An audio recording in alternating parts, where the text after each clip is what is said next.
6 akan menyajikan dan menyampaikan materi tentang pendekatan baru dalam proses belajar mengajar. Sebelum itu, perkenalkan terlebih dahulu, nama saya Seli Yolandari sebagai moderator dan keempat teman saya sebagai penyaji. Yang pertama ada Andro Alvindo, yang kedua M. Alan Yosef, yang ketiga Putra Pratama, dan yang keempat itu ada Luhut Partogi.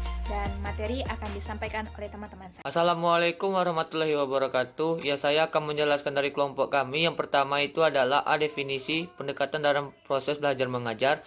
B. Fungsi pendekatan dalam pembelajaran. C. Macam-macam pendekatan pembelajaran. Ya, saya akan menjelaskan yang pertama adalah definisi pendekatan dalam proses belajar mengajar.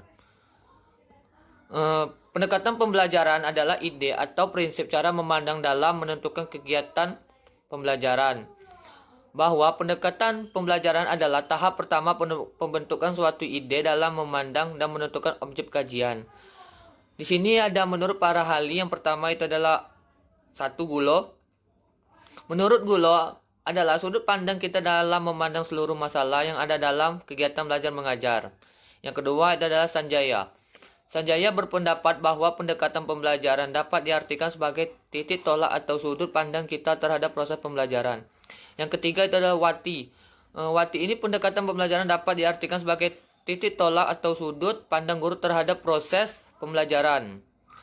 Yang keempat adalah Rahmawati. Rahmawati ini pendekatan pembelajaran adalah jalan atau cara yang akan ditempuh dan digunakan oleh pendidik untuk memungkinkan siswa belajar sesuai dengan tujuan tertentu.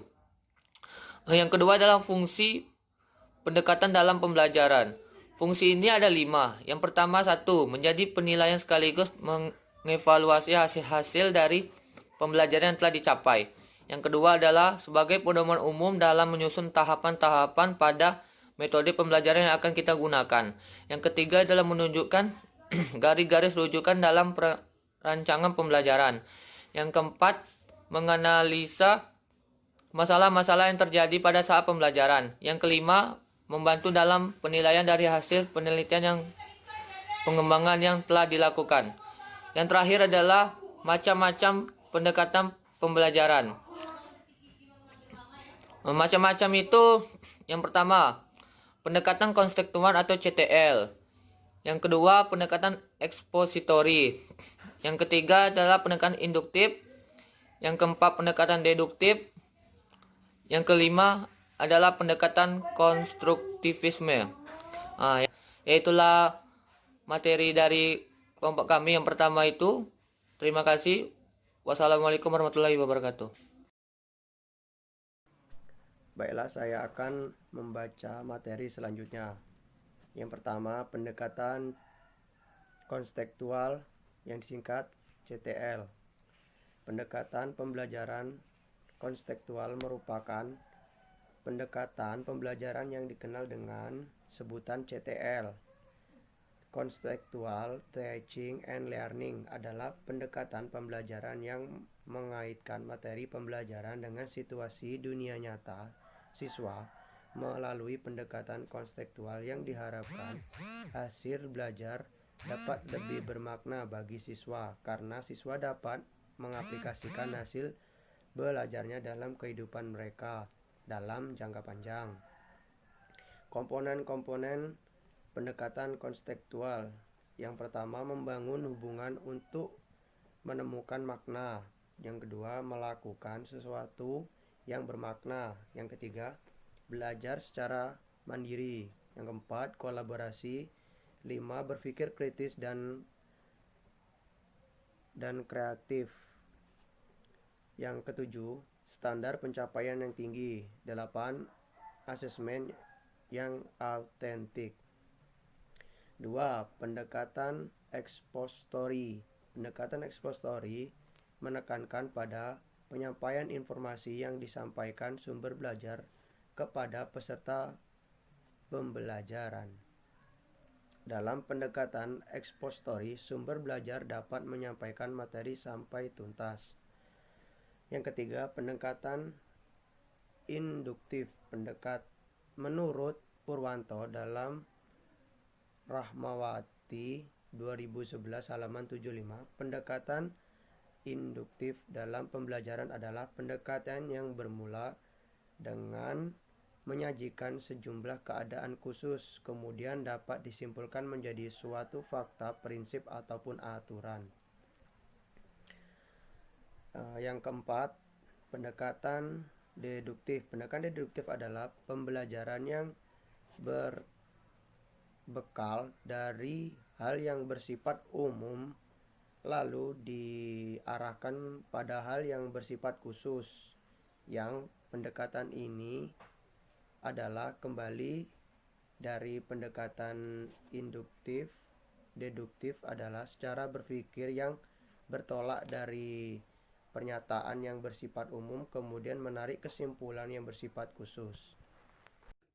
Baiklah, di sini saya akan melanjutkan materi dari teman saya. Sebelum saya melanjutkan, saya akan memperkenalkan diri. Nama saya Putra Pratama, NPM A1H018.089. Pendekatan konstruktivisme.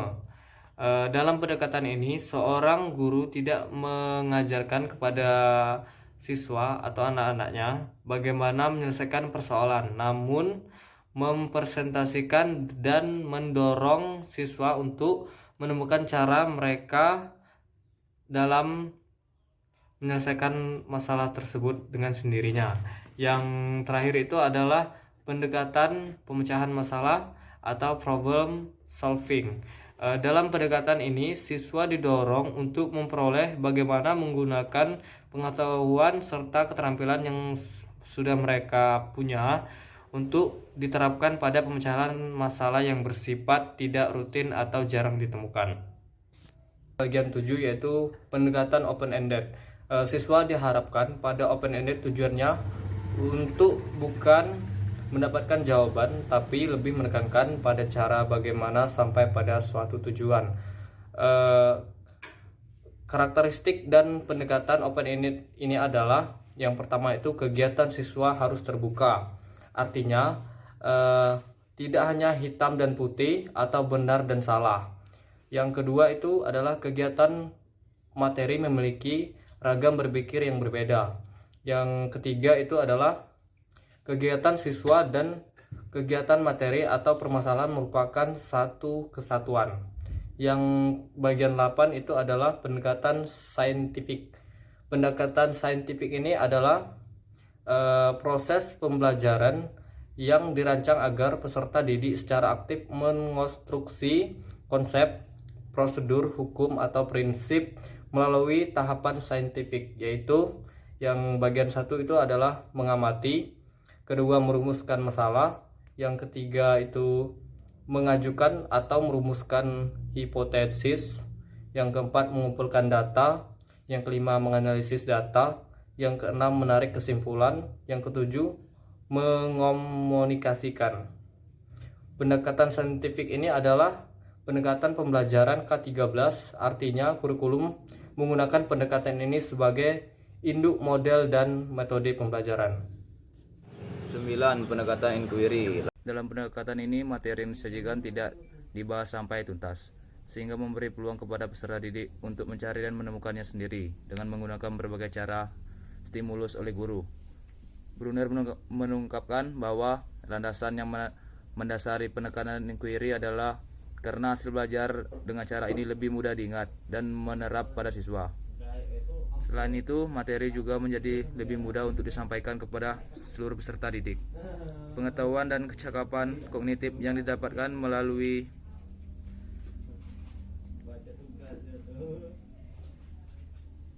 pendekatan ini juga membutuhkan motif intrinsik karena peserta didik merasa puas atas penemuannya sendiri. Langkah-langkah yang dapat dilakukan untuk menggunakan pendekatan inquiry yaitu 1. Stimulation. Sumber belajar mulai dengan bertanya, mengajukan persoalan, atau memberi kesempatan kepada warga belajar untuk membaca atau mendengarkan uraian yang memuat permasalahan. 2. Problem statement. Peserta didik diberi kesempatan mengidentifikasi berbagai permasalahan. Permasalahan yang dipilih selanjutnya harus dirumuskan dalam bentuk pertanyaan atau hipotesis. Data collection. Untuk menjawab pertanyaan atau membuktikan benar tidaknya hipotesis itu, peserta didik diberi kesempatan untuk mengumpulkan berbagai informasi yang relevan, membaca literatur, mengamati objeknya, mewawancarai narasumber, uji coba sendiri, dan sebagainya. 4. Data processing. Semua informasi itu diolah, dilacak, diklasifikasi, ditabulasikan, kalau mungkin dihitung dengan cara tertentu, serta ditafsirkan pada tingkat kepercayaan tertentu. 5. Verification. Berdasarkan hasil pengolahan dan tafsiran atau informasi yang ada tersebut, pertanyaan atau hipotesis yang telah dirumuskan terlalu itu kemudian dicek terbukti atau tidak. 6. Generalization. Berdasarkan hasil verifikasi, maka peserta didik menarik generalisasi atau kesimpulan tertentu.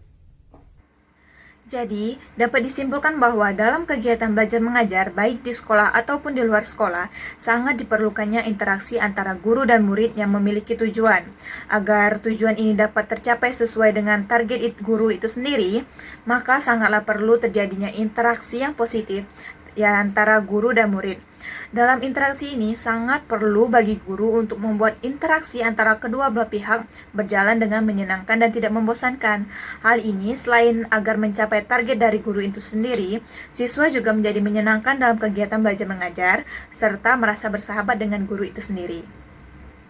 Mungkin itu saja materi yang bisa kami sampaikan. Lebih dan kurangnya kami mohon maaf. Wabillahi taufiq wal hidayah. Wassalamualaikum warahmatullahi wabarakatuh.